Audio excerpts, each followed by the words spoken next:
फक्त 100 રૂપિયામાં 1 એકર જમીન જે આ ખેડૂત મિત્રો હવે સરકાર તમને આપી રહી છે ફક્ત 100 રૂપિયામાં 1 એકર જમીન। આ જમીન કોણ મેળવી શકશે, શું છે એના ડોક્યુમેન્ટ્સ અને શું છે એની પ્રોસેસ એ આજના વિડીયોમાં આપણે જણાવીશું તમને। પણ હું તમને એક વાત કહી દઉં કે તમને આનામાં વેરા મુક્તિ મળશે। જે પણ આ જમીન લેશે એને આનામાં વેરા મુક્તિ મળશે અને સરકાર બનાવી આપશે એને એ જમીનમાં જવા માટેનો રસ્તો, તેમજ બોર પણ કરાવી આપશે અને ટ્રેક્ટરમાં પણ સહાયતા કરશે, ટપક સિંચન પદ્ધતિમાં પણ સહાયતા કરશે। તમારે જેટલી જમીન મેળવવા માંગતા હો ને એટલી જમીન તમને આનામાં મેળવી શકો છો। હવે જોઈએ કે આની શું છે પ્રોસેસ અને શું છે આની રીત, ક્યાં તમારે ફોર્મ ભરવાનું રહેશે અને કેવી રીતે ભરવાનું રહેશે। તો મિત્રો બન્યા રહો અમારી સરકારી યોજના ચેનલમાં, અને જો તમે નવા હો તો પ્લીઝ અમારી ચેનલને સબસ્ક્રાઇબ કરો અને જરૂરથી બેલ આઇકોન દબાવજો, જેથી કરીને તમને આવા માહિતીસભર વિડીયોઝ મળતા રહે। તો આવો શરૂ કરી આજનો આ માહિતીસભર વિડીયો જગતના તાત માટે અને ખેડૂતો જેટલા જ લાભ આ જમીન મેળવનારને પણ થશે। તો જોઈએ આજનો આ માહિતીસભર વિડીયો। નમસ્કાર મિત્રો, સરકાર એક એવી યોજના લઈને આવી છે જેનામાં સરકારની પડતર જમીન ઉપર તમે ખેતી કરી શકો છો, અને એ પણ ફક્ત 100 રૂપિયા પ્રતિ એકર લેખે તમે ધારો એટલી જમીન તમે સરકાર પાસેથી લઈ શકો છો, અને કયા જિલ્લામાં કેટલી જમીન ઉપલબ્ધ છે એ પણ તમે લાઈવ તમે જોઈ શકો છો વિથ સર્વે નંબર। તો મિત્રો હું એક વાત કહું કે સરકારે આ યોજના અત્યારે હાલ પૂરતી 5 જિલ્લાઓમાં લાગુ કરી છે। એ 5 જિલ્લા છે કચ્છ, પાટણ, સાબરકાંઠા, બનાસકાંઠા, સુરેન્દ્રનગર। આ જે 5 જિલ્લાઓ છે આ 5 જિલ્લાઓમાં સરકાર આ યોજના સ્ટાર્ટ કરી ચૂકી છે। તમે એનામાં જઈ તમને કેવી રીતે ડોક્યુમેન્ટ ભરવાના, શું કરવાનું એ બધું હું તમને બતાવીશ મિત્રો। પણ આનામાં એક ખાસ વાત છે કે જમીન રૂપાંતરિત વેરામાંથી આ જમીન રાખવાવાળાને મુક્તિ મળશે, એટલે જમીન રૂપાંતરિત જે વેરો હોય ને એ વેરો તમને ભરવો નહીં પડે। અને બીજી વાત કે સરકાર તમને તમારી જમીન પર જવા માટે રસ્તો પણ કરી આપશે। અને સૌથી મહત્વની વાત છે કે તમે જમીન તો રાખી પણ પછી તમારે એનામાં બોર કરવો પડે, કારણ કે પડતર જમીન છે, બોર કરવો પડે, ટ્રેક્ટર લેવા પડે, ટપક સિંચન પદ્ધતિ પણ ત્યાં તમારે યુઝ કરવી પડે। તો સરકાર આ બધામાં તમને સહાયતા કરશે અને ત્યાં તમે ઔષધીય પાક ઉગાડી અને સારો એવો રૂપિયો કમાઈ શકો છો। તો મિત્રો હવે જોઈએ કે સરકાર શું કહેવા માંગે છે અને શું છે આની સંપૂર્ણ પ્રોસેસ, કેવી રીતે તમે આના સર્વે નંબર જોઈ શકો છો, કેવી રીતે તમે એ જમીન રાખી શકો છો, એ આજના વિડીયોમાં હવે જોઈએ આપણે। તો બન્યા રહેશો। મિત્રો જોઈએ કે કયા જિલ્લાઓમાં જમીન મળવાપાત્ર થશે। તો પ્રથમ તબક્કે કચ્છ, સુરેન્દ્રનગર, પાટણ, સાબરકાંઠા અને બનાસકાંઠા જિલ્લાઓમાં મળવાપાત્ર થશે। અને હવે જોઈએ કેવા પ્રકારની જમીન ફાળવવામાં આવશે। તો મિત્રો કચ્છ, સુરેન્દ્રનગર, પાટણ, સાબરકાંઠા અને બનાસકાંઠા જિલ્લાઓમાં આવેલી બિન ઉપજાઉ સરકારી પડતર પૈકી નક્કી કરેલ વિસ્તારો અને સર્વે નંબરોની જમીન ફાળવવામાં આવશે। હવે આ જમીન કોને મળવાપાત્ર થશે? તો જમીનની યોગ્ય માવજત અને અન્ય આનુષંગિક સુવિધાઓ અંગે જરૂરી મૂડી રોકાણ કરી શકે તેવા પ્રગતિશીલ ખેડૂતો, સક્ષમ વ્યક્તિઓ, સંસ્થાઓ, કંપનીઓ કે ભાગીદારી પેઢીને મળવાપાત્ર થશે। ફાળવાપાત્ર જમીનની વિગતો જાણવા મળશે અને ક્યાંથી મળશે? તો હા મિત્રો, આ તમારે આઈ ખેડૂત પોર્ટલ પર ફાળવાપાત્ર જમીનની વિગતો જોવા મળશે, જે તમે પાછળ જોયું જ છે। હવે જમીનમાં કયા પાકોની ખેતી કરવાની રહેશે? તો આ બહુ મહત્વનો પોઈન્ટ છે મિત્રો। જમીનમાં ફક્ત બાગાયતી અને ઔષધીય પાકોની જ ખેતી કરવાની રહેશે મિત્રો, આ પોઈન્ટને યાદ રાખજો। અને જમીન કેટલા વર્ષ માટે ભાડે પટ્ટે ફાળવવામાં આવશે? તો જમીન 30 વર્ષની મુદત ભાડા પટ્ટાની રહેશે જમીન ફાળવવાની।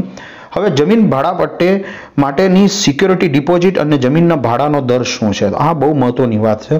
જમીનની ભાડા પટ્ટે માટેની સિક્યોરિટી ડિપોઝિટ 2,500 રૂપિયા પ્રતિ એકર રહેશે, જે જમીન ફાળવણી વખતે એક સાથે જ ભરવાની રહેશે મિત્રો, આ યાદ રાખજો। 2,500 રૂપિયા પ્રતિ એકર જમીન ફાળવણી વખતે એક સાથે ભરવાની રહેશે। અને જમીનના ભાડાના દર નીચે મુજબ રહેશે। સમયગાળો જોઈએ આપણે, પ્રથમ 5 વર્ષ માટે શૂન્ય છે, કોઈ રૂપિયા ભરવાની જરૂર નથી। 6 થી 10 વર્ષ માટે 100 રૂપિયા પ્રતિ એકર પ્રતિ વર્ષ। 11 થી 20 વર્ષ માટે 250 રૂપિયા પ્રતિ એકર પ્રતિ વર્ષ। 21 થી 30 વર્ષ માટે 500 રૂપિયા પ્રતિ એકર પ્રતિ વર્ષ ભરવાના રહેશે। હવે ઓછામાં ઓછી કેટલી અને વધુમાં વધુ કેટલી જમીન મળવાપાત્ર થશે? તો પ્રોજેક્ટ દીઠ જમીનનું ક્ષેત્રફળ ન્યૂનતમ 125 એકર એટલે કે 50 હેક્ટર અને મહત્તમ 1000 એકર એટલે કે 400 હેક્ટર રહેશે। હવે એક કરતા વધારે સર્વે નંબરોની માંગણી શું તમે કરી શકો છો? તો હા, પરંતુ પ્રોજેક્ટ દીઠ જમીનનું ક્ષેત્રફળ ન્યૂનતમ 125 એકર એટલે કે 50 હેક્ટર અને મહત્તમ 1000 એકર એટલે કે 400 હેક્ટર મુજબનું જ રહેશે. જમીન મેળવવા માટે અરજદારે શું કરવાનું રહેશે? તો યાદીમાં નક્કી કરાયેલ બ્લોક સર્વે નંબરની જમીન પૈકી જે જમીનમાં બાગાયતી કે ઔષધીય પાકોની ખેતી કરવા માંગતા હો ને તે જમીન ભાડેપટ્ટીથી મેળવવા અરજદારે પોતાના જમીન વપરાશના આયોજન સાથે આઈ ખેડૂત પોર્ટલ ઉપર ઓનલાઈન અરજી કરવાની રહેશે મિત્રો. અને આનામાં સરકાર જમીન ઉપરાંત અન્ય કઈ કઈ સવલતો સહાયતાઓ પૂરી પાડશે એ હવે આપણે જોઈએ. પ્રોજેક્ટમાં પિયત વ્યવસ્થા જેવી કે સૂક્ષ્મ સિંચાઈની આધુનિક ટેકનોલોજીવાળી ટપક કે ફુવારા પદ્ધતિ માટે ટોપ પ્રાયોરિટીમાં ડ્રીપ સ્પ્રિંકલર સાઇટનો એકમ ખર્ચ જીજીઆરસીના નિયત દર મુજબ મળવાપાત્ર ખર્ચના 70% મર્યાદામાં ફક્ત એકવાર સહાયતા પ્રાપ્ત થશે. પટ્ટેદારને ટોપ પ્રાયોરિટીમાં કૃષિ વિષયક વીજ જોડાણ આપવામાં આવશે. આ માટે કૃષિ વિષયક વીજ જોડાણ ગણીને તે મુજબના દર તથા નિયમો લાગુ પડશે. તો આ એક બહુ સારી વાત છે કે તમને કૃષિ વિષયક જોડાણ ગણી અને તમને વીજ જોડાણ આપવામાં આવે છે. કૃષિ વિષયક જોડાણની સુવિધાઓ ઉપલબ્ધ કરી શકાય તેમ ન હોય તો તેના વિકલ્પ સ્વરૂપે પટ્ટેદારે સ્વ વપરાશ માટે જરૂરિયાત મુજબ સોલાર પેનલ, મોટર અને પંપસેટ સિવાય નાખવા માટે રાજ્યના ઉર્જા અને પેટ્રોકેમિકલ્સ વિભાગની ટેન્ડર પ્રક્રિયાથી નિયત થયેલ પ્રવર્તમાન દર મુજબ થયેલ ખર્ચના 25% સહાય ફક્ત એકવાર મળવાપાત્ર થશે. મોટા બ્લોક માટે પ્રોરેટા બેઝ પર સહાય મળવાપાત્ર થશે. એટલે કે 25% સહાયતા તમને આ સોલાર પેનલને જરૂરિયાત મુજબ સોલાર પેનલ તમે નાખશો એનામાં 25% સહાય તમને સરકાર કરશે. હવે પટ્ટેદારને બોરવેલ માટે જમીનના પ્રત અને પાક મુજબ 125 એકર એટલે કે 50 હેક્ટરના બ્લોકમાં ખેતી માટે મહત્તમ 4 બોર લેખે સરકારશ્રીના પ્રવર્તમાન દર મુજબ મળવાપાત્ર ખર્ચના 25% સહાય ફક્ત એકવાર મળવાપાત્ર થશે. એટલે મિત્રો તમે 4 બોર તમે કરી શકો છો. મોટા બ્લોક માટે પ્રોરેટા બેઝ પર સહાય મળવાપાત્ર થશે. પટ્ટેદારને ફાર્મ મેકેનાઇઝેશન ઘટક હેઠળ સરકારશ્રી દ્વારા નિયત થયેલ દર મુજબ 125 એકર એટલે કે 50 હેક્ટર ખેતી માટે વધુમાં વધુ 5 ટ્રેક્ટરની મર્યાદામાં ફક્ત એકવાર સહાયતા મળવાપાત્ર થશે. મિત્રો જમીનને રૂપાંતરિત વેરામાંથી મુક્તિ આપવામાં આવશે અને જમીન મેળવનાર ખેડૂતને ખેડૂત તરીકે લાભ મળશે કે નહીં કે અન્ય જગ્યાએ જમીન મેળવી શકશે? બિન ખેડૂત લીઝ ધારક આ પટ્ટા હેઠળ ધારણ કરેલ જમીન આધારે રાજ્યમાં કોઈ પણ સ્થળે ખેતીની જમીન ખરીદી શકશે નહીં અને ખેડૂત બનવાનો દાવો કરી શકશે નહીં. એટલે મિત્રો આ જમીન જે છે ને તે તમને લીઝ માટે મળે છે, ઔષધિકીય પાક ઉગાડવા માટે મળે છે અને તમે આર્થિક રીતે સમૃદ્ધ બનો એના માટે મળી રહી છે. મિત્રો જમીન ઉપર બાંધકામ કે કોઈ પણ જાતનું બાંધકામ તમે ઊભું થઈ શકશે. ખેતી માટે જરૂરી આનુષંગિક વ્યવસ્થા જેવી કે શોર્ટિંગ, ગ્રેડિંગ, પેકિંગ, વોશિંગ એકમો, pre cooling facility, cold storage, godown તથા પ્રોસેસિંગ એકમો વગેરે તથા માલને પરિવહન કરતા પહેલા ટૂંકા ગાળાના સંગ્રહ માટે સ્ટેજિંગ, કોલ્ડ રૂમ, નર્સરી તથા વર્મી કમ્પોસ્ટ તેમજ અન્ય કમ્પોસ્ટ એકમો, ગ્રીન હાઉસ તથા નેટ હાઉસ વગેરે ઊભું કરી શકાશે. પરંતુ પટ્ટેદારે બાંધકામ પ્લાન સમક્ષ સત્તાધિકારી પાસે મંજૂરી કરાવીને ઉપયોગ કરી શકશે અને તેના સંબંધિત જાણકારી કલેક્ટરશ્રીને જાણ કરવાની રહેશે. એટલે મિત્રો તમે આના ઉપર બાંધકામ કરી શકો છો પણ તમારે એના માટે જાણ કરવાની રહેશે બાંધકામ પ્લાન અધિકારી સમક્ષ અને કલેક્ટરશ્રીને જાણ કરવાની રહેશે. મિત્રો જમીન ઉપર બાંધકામ માટે એનએની જરૂરિયાત રહેશે. આ એક યાદ રાખજો. તમે જ્યારે બાંધકામ કરો છો ને એ જમીન ઉપર સરકારશ્રી તરફથી ફાળવવામાં આવેલી જમીન ઉપર તમે જ્યારે બાંધકામ કરો છો ત્યારે એનએનું સર્ટિફિકેટ જરૂર લેજો. મિત્રો પટ્ટેદારને ભાડેપટ્ટે આપવામાં આવતી જમીનમાં પેદા થતી પેદાશ માટેની આનુષંગિક પ્રવૃત્તિના હેતુ માટે ડીમ્ડ એનએ થયેલી ગણાશે.